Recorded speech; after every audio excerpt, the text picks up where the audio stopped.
కాళేశ్వరం బ్యారేజీల స్థలాలు కరెక్ట్ కాదు. సిడబ్ల్యూసి అప్పట్లోనే చెప్పింది, ముంపు తప్పదని కూడా హెచ్చరించింది. కాళేశ్వరం కమిషన్ విచారణ అనంతరం మీడియాతో విద్యుత్ జేఏసీ నేత రఘు రెండో టీఎంసీనే సరిగ్గా వాడుకుంటలేం, మూడో టీఎంసీ ఎందుకు?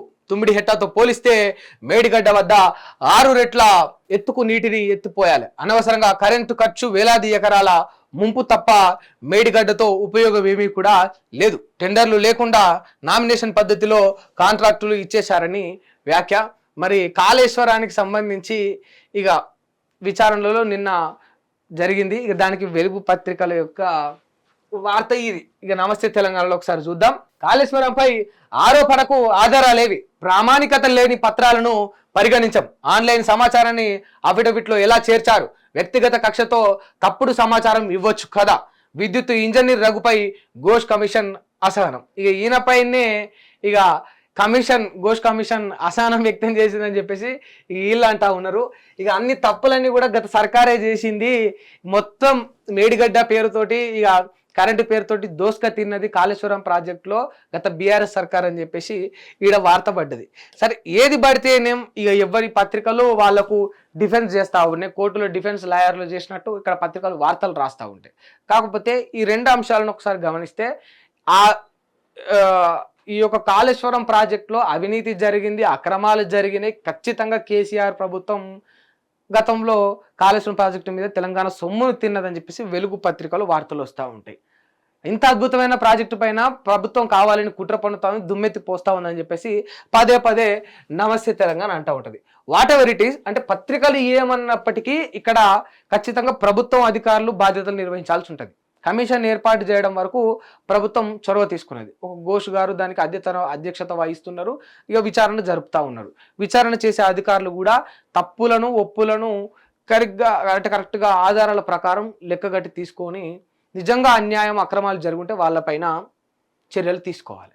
నిజంగా నేను ఒకటే అడుగుతా ఉన్నా ఈ గవర్నమెంట్ను, అధికారులను, కాళేశ్వరం ప్రాజెక్టులో అవినీతి జరిగిందని నిరూపించగలరా? ఫస్ట్ నిరూపించగలరా? ఇన్ కేసు ఒకవేళ నిరూపిస్తే కేసీఆర్ పైన గత బీఆర్ఎస్ సర్కార్లోని కొందరు పెద్దల పైన చర్యలు తీసుకోగలరా? నేను అడుగుతా ఉన్నా. రెడ్ హ్యాండెడ్గా దొరికిన ముఖ్యమంత్రి, ఇప్పుడు ముఖ్యమంత్రి నాడు రేవంత్ రెడ్డి గారు నోట్ల కట్లతోటి దొరికిండు ప్రజలకు డబ్బు పంచడానికి. ఆయననే ఇన్నేళ్ళు అవుతా ఉంది, కేసీ ఏం చేయలేదు. ఇప్పుడు కాళేశ్వరం ప్రాజెక్టు ముందటేసుకొని కేసీఆర్ అవినీతి చేసిండు, అక్రమాలు చేసిండు. ఈ గాలి మాటలు ఎందుకు? నేను ఒకటే అడుగుతా ఉన్నా. ప్రతిపక్షంలో ఉన్నప్పటి నుంచి ఇప్పటిదాకా రేవంత్ రెడ్డి గారు, కాంగ్రెస్ ప్రభుత్వంలోని చాలా మంది వ్యక్తులు కాళేశ్వరంలో అవినీతి జరిగింది. అవినీతి జరిగితే నిజంగా కేసీఆర్ గారిని అరెస్టు చేయగలరా? చేస్తారా?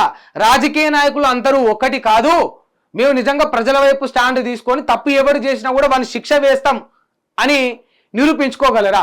నిజంగా ఎంత పెద్ద వ్యక్తి ఉన్నా, ఎంత పెద్ద రాజకీయ నాయకుడు ఉన్నా, ఆయన దగ్గర ఎంత డబ్బు ఉన్నా కూడా ఒక సామాన్యుడు తప్పు చేసి ఎట్లయితే శిక్షిస్తామో రాజకీయ నాయకుడిని కూడా అట్లే శిక్షిస్తామని చెప్పేసి న్యాయస్థానాలు తీర్పుని ఇవ్వగలుగుతాయా? నిజంగా ఇవ్వగలిగితే, నిజంగా ఈ దిశగా మీరు పనిచేయగలిగితే అది చేసి నిరూపించి అప్పుడు ఒక వార్త ఈ పత్రికలు వేయండి, సంతోషంగా గర్వంగా గప్పుడు చదువుతాం. అసలు రాజకీయ నాయకులకు శిక్షలు ఎప్పుడు పడతాయి? ఎప్పుడు పడ్డాయి? అసలు చరిత్రను దొవ్వుదాం.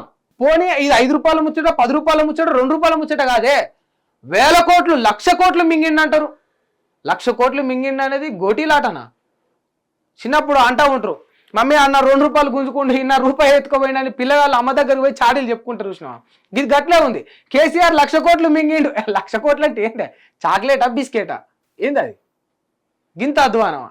1,00,000 కోట్లు మింగిన దానికి వీళ్ళు ఎట్లా కమిషన్ వేసిన విచారణ జరుగుతుంది? ఏందది? తెలంగాణ సొమ్ము 1000 కోట్లు 1,00,000 కోట్లు ఒక వ్యక్తి అక్రమంగా తిన్నాడని ఆరోపిస్తూ ఉన్నారు కదా. ఇదేం చిన్న అలిగేషన్ కాదు.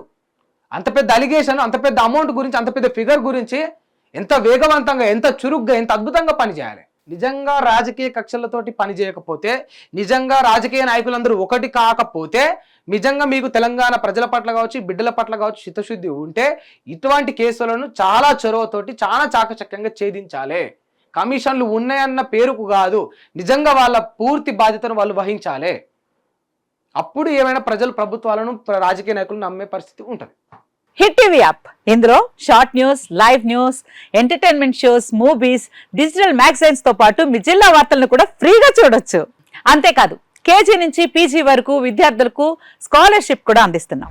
ప్రతి వారం 10 మందికి లక్కీ డ్రా ద్వారా ఒక్కొక్కరికి 10,000 రూపాయలు అందిస్తున్నాం.